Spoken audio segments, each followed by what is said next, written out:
Here we finally have an endgame for a change. This is a position from the game between Georgiev and Vincent Keimer, our German prodigy. And here he had to take a decision between rook takes b2 and king e7.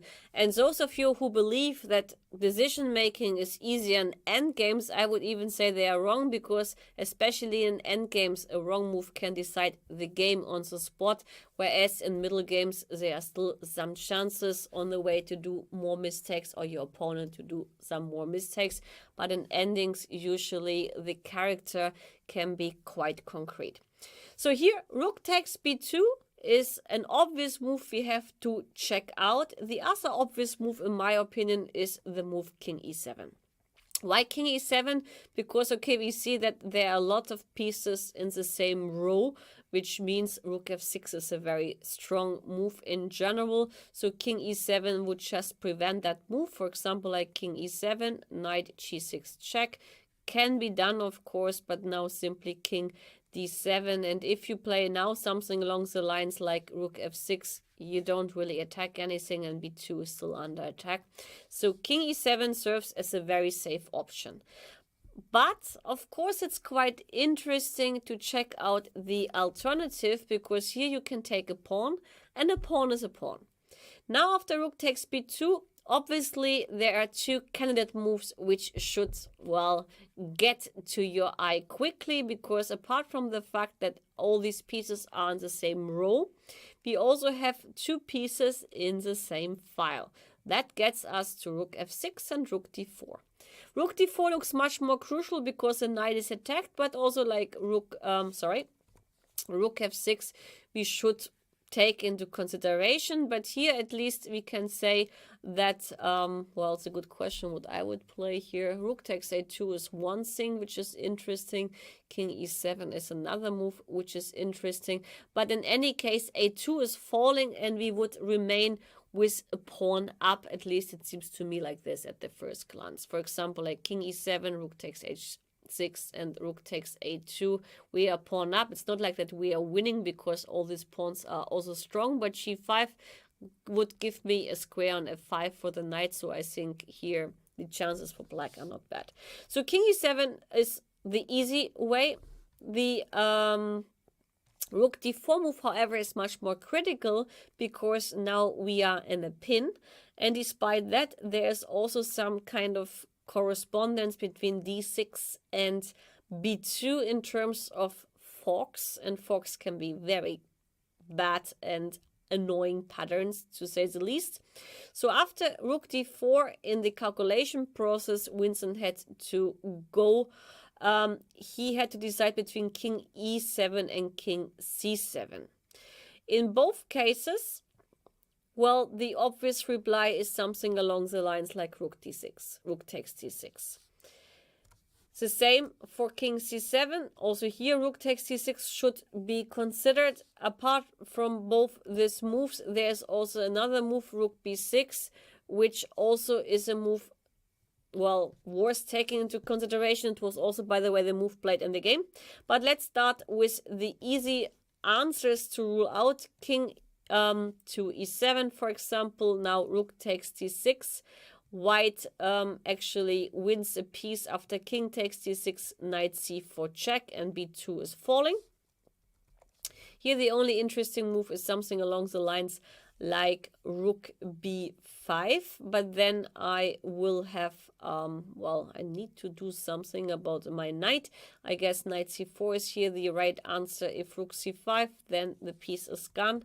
If rook b4, then actually we witness a pattern which I will also show later on. Rook d4, for example, and after b5 there is knight a5 as a trick, or knight e5, same trick. If you take, I have a check on c6, and that's how I unpin myself in a very sophisticated but efficient way. So that means that king e7 doesn't work. In case of king c7, also here rook takes d6. If you take, it's the same story. If rook b5, here the drawback is e6 is hanging. So it's quite easy to rule out these moves, and I bet that Vincent in his calculation must have seen rook b6. And here, of course, again, in our calculation process, knight c4, knight f7 are the choices. Knight f7, I simply go king e7, and I think I'm fine.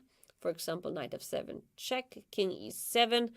If you take on h6, well, I believe your knight is in a very, well, not stable way. I can say or assure that black shouldn't have much problems here. In the worst case, I guess there is something like rook b2, that's one candidate, or even other moves. Well, I'm not sure now, maybe knight b5. But in any case, this is not the problem to consider. The real problem is knight c4. And now I'm not sure where the mistake in the calculation process of Vincent Keimer was, whether he had a lot of time or not, hard to say.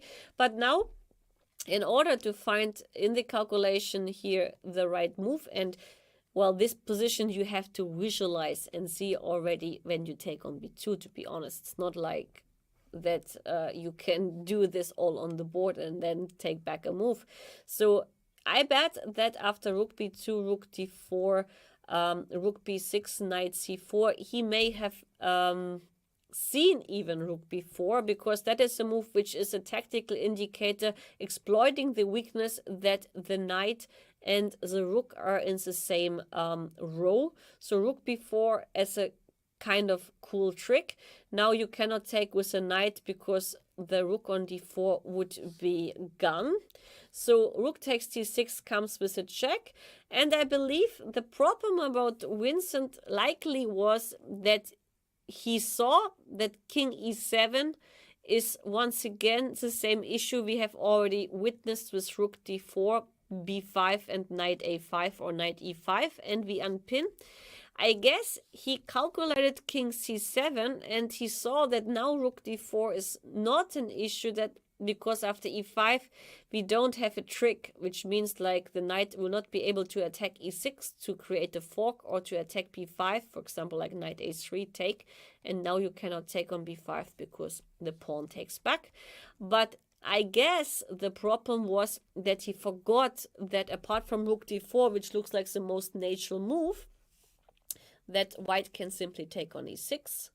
You take on c4 and I take on h6, and actually I have a rook ending which from the practical point of view should be winning for white.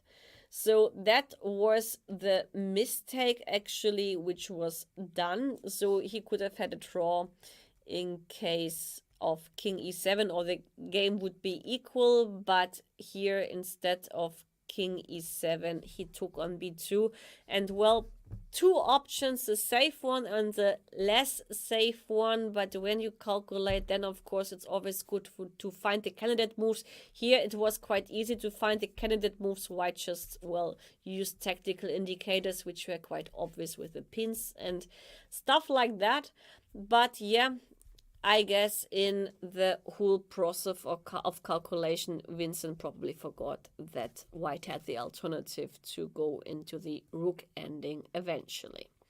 Well, a kind of mistake which arises quite often, and here, well, the intuition maybe would have helped you, but in fact he is right to check out these variations, but here he did, well, simply calculation mistake, and therefore he lost the game at the end.